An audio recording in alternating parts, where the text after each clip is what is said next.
Hello বন্ধুরা, তোমরা কেমন আছো? আশা করছি সবাই ভালো আছো, সুস্থ আছো।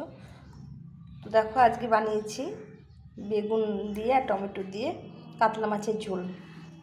এটা খেতে ভীষণ ভালো লাগে গরম ভাতে। এরকম একটা ঝোল হলে আর সঙ্গে আর কিছু লাগে না। একদম হালকা পাতলা অল্প মশলা দিয়ে করেছি।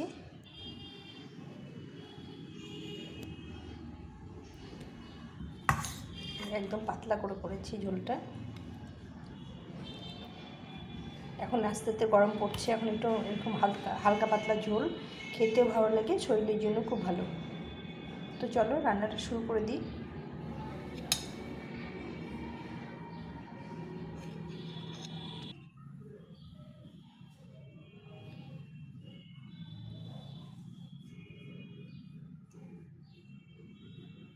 কে কে ভালোবাসো এরকম ঝোল জানিও।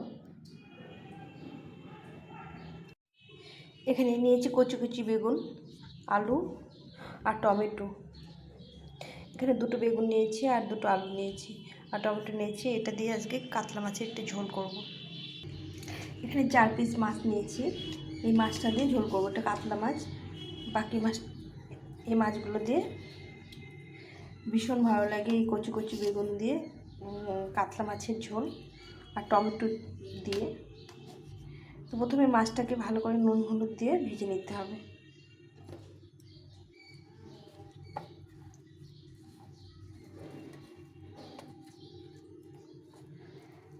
তো বন্ধুরা, কারা কারা এই সবজি দিয়ে ঝোল খেতে ভালোবাসো অবশ্যই জানিও। এখন সজনে উঠবে, সজনে দিয়ে বেগুন দিয়ে তারপরে বিভিন্ন রকমের সবজি দিয়ে পটল দিয়ে ঝোল খেতে ভীষণ ভালো লাগে। তো মাছগুলোকে দেখো ভালো করে মেখে নিয়েছি। একটু নুন হলুদটা বেশি দিলে মেখে নিলে ভালো লাগে, না সাদা সাদা হয়ে থাকে, ভালো লাগে না। আমার তো একদম ভালো লাগে না। আমি তো মাছ খেতে খুব একটা ভালোবাসি না। তো এই যে কাটার অংশটা, তারপর লেজের অংশটা, এগুলো আমি খাই। আমি ফ্রেশ মাছ একদম খেতে পারি না। এই যে লেজটাতে, লেজে একটু কাটা কাটা থাকে, তারপরে এই যে এই পিসটা, এগুলো আমার খেতে ভালো লাগে। তো প্রথমে মাখিয়ে নিলাম নুন হলুদে ভালো করে। এখানে কড়াই বসিয়ে দিয়েছি। কড়াইয়ে সাদা তেল, মানে ফরচুনের সানফ্লাওয়ার অয়েল দিয়ে মাছটাকে ভালো করে ভেজে নিতে হবে।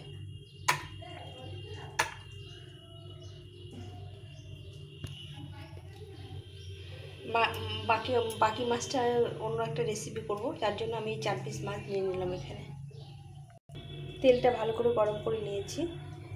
তো ধোঁয়া ওঠা আর এই সাইড দিয়ে যেন তেলটা গড়াই যায় সেভাবে গরম করে নিতে হবে। মাছটাকে দিয়ে দিলাম।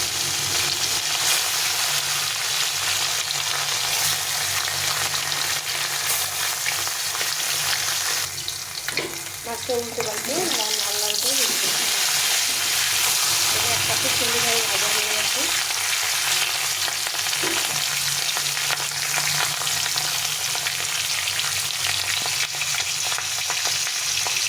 মাছটাও ভাজা হয়ে গেছে, উঠিয়ে নেব। এখানে বেগুনটা নুন হলুদ মাখিয়ে নিয়েছি, বেগুনটাকে ভালো করে ভেজে নিতে হবে। ওই তেলে আলুগুলো ভেজে নেব প্রথমে। আলুটা ভাজা হয়ে গেছে, দেখো আলুটা সুন্দর লাল লাল করে ভেজে নিয়েছি। আলুটাকে উঠিয়ে নিলাম। এখন এই তেলের মধ্যে আমি বেগুনটা একটু ভেজে নেব। বেগুনটা একটু নুন হলুদ মেখে রেখেছিলাম, একটু ভাজাটা সুবিধা হবে। বেগুনগুলো ভেজে নিয়েছি তখন লাল লাল করে। বেগুনগুলো উঠিয়ে নেব।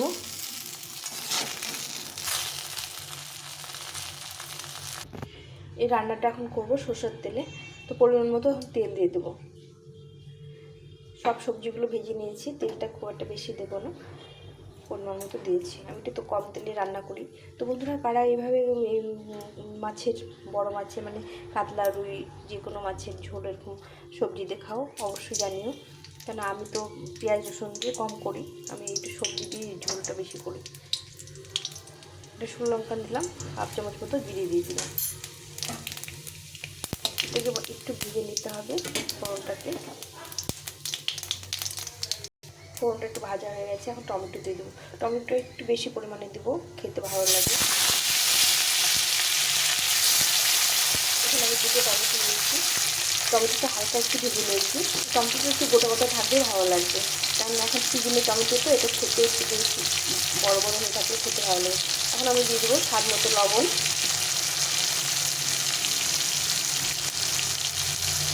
হলুদ গুঁড়ো, পরিমাণ মতো জিরে গুঁড়ো। আমি এই রান্নাতে আদা বাটা দেবো না, আর একটু লঙ্কা গুঁড়োটা একটু কম দিলাম। দিয়ে এটাকে একটু ভেজে নেবো, একটু জল দিয়ে ভেজে নিতে হবে। একটু জল দিয়ে দেবো, নাহলে মশলাটা পুড়ে যাবে। মশলাটা কষা হয়ে গেছে, তেল ছেড়ে দিয়েছে। দেখো টমেটোগুলো গোটা গোটা আছে, এগুলো গোটা গোটাই রেখেছি। ছোটো ছোটো টমেটো দিয়েছি দুটো, এগুলো বেশি টমেটো খেতে খুব ভালো লাগে। এখন আমি এর মধ্যে আলুটা দিয়ে দিলাম। আলুটাকে একটু কষিয়ে নেবো মশলার সঙ্গে, দিয়ে এটাকে একটু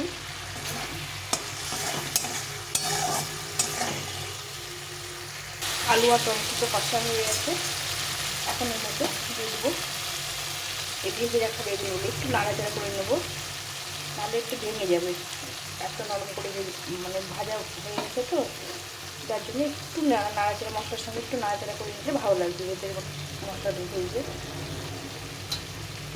তো সবটা বেগুন দিয়ে দিলাম, এটাকে একটু নাড়াচাড়া করে নিতে হবে,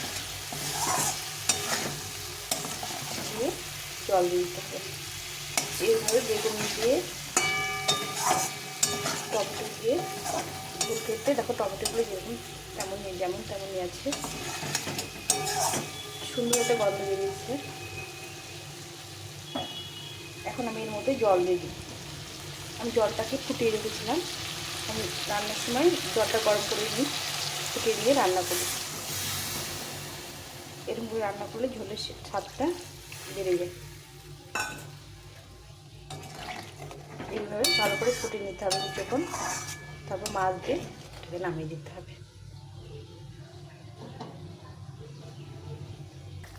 ঝোলটা ফুটে গেছে, এখন মাছগুলো দিয়ে দেবো।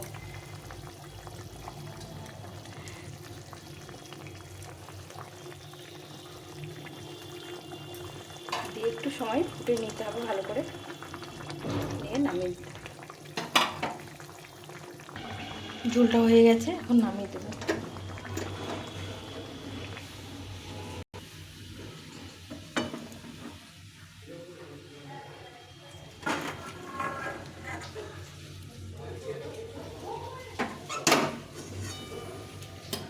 তো কেমন লাগলো অবশ্যই কমেন্ট করে জানিও, আর ভালো লাগলে একটা লাইক শেয়ার করো। এখন এই পর্যন্তই, টাটা।